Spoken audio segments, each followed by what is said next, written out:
La planif, qu'est-ce que ça m'évoque? Ça m'évoque ça.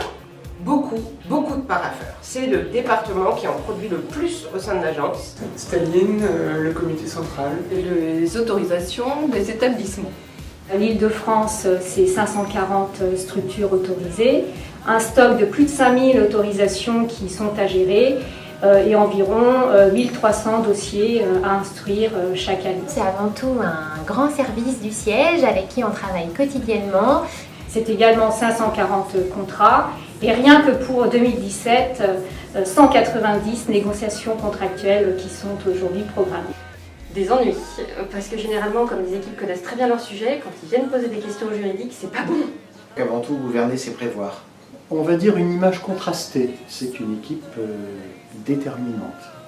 Même si on peut comprendre qu'il y a une attente de simplification. Alors moi j'avais juste une image qui est main de fer et gants de velours.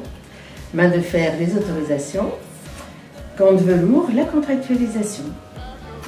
À quoi sert la planification? J'imagine qu'il planifie idéalement, il donne une vision prospective de l'avenir à long terme. Alors, c'est un peu technique, donc je ne voudrais pas ennuyer les gens, mais il faut revenir au texte. Donc, je propose tout d'abord l'article L6122-1 qui nous indique que sont soumis à autorisation de l'Agence régionale de santé les projets relatifs à la clinique. C'est très utile puisque ça nous permet d'organiser l'offre de soins, de la faire évoluer, de l'adapter aux besoins ou aux évolutions techniques.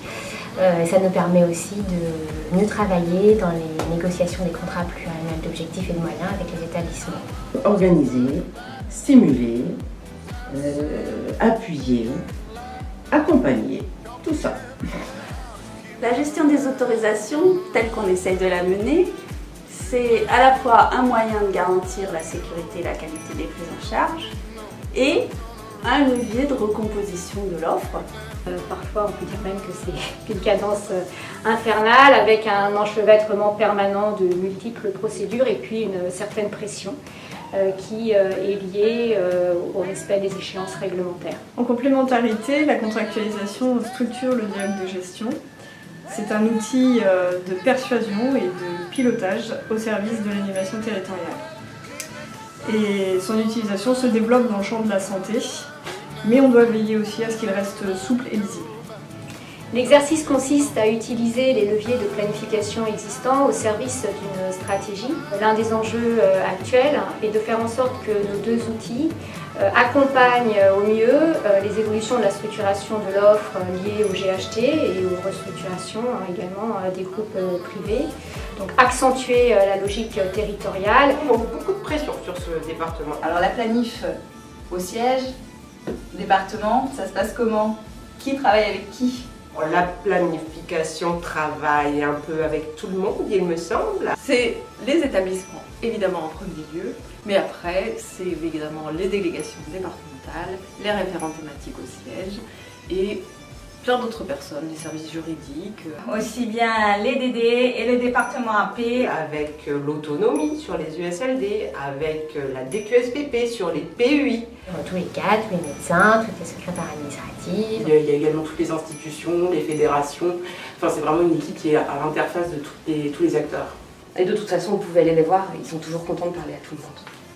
Sans oublier les membres de l'Axos qui se réunissent une fois par mois. Le département se situe au cœur des enjeux de démocratie sanitaire. Il est chargé de la coordination des travaux et du secrétariat de cette commission. Mais qui est la planif?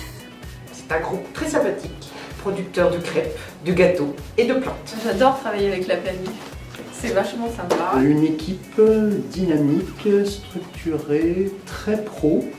Il n'y a pas une personne de la planification avec laquelle on ne parle pas au moins une fois par semaine. Et on a toujours une réponse. Donc ça, c'est vrai que c'est des gens qui sont toujours au courant et qui connaissent tout de leur sujet. Donc quand on a un problème, on appelle et on a tout de suite la réponse.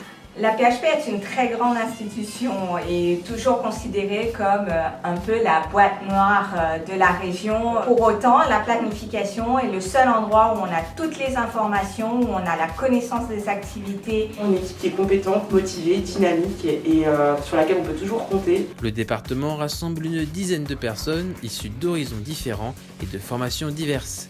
Droit, économie, comptabilité, gestion, EHESP, EN3S... En bref, une équipe très complémentaire.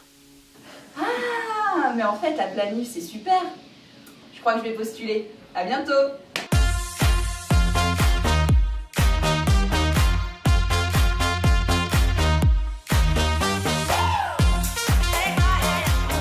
Je peux pas faire ça, je peux pas faire ça. Attends,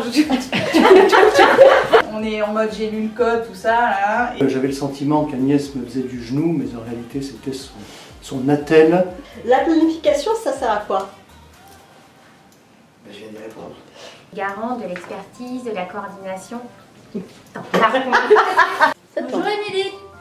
Bonjour la planification. Tu veux répondre? Tu filmes pas? Oui. Ah d'accord.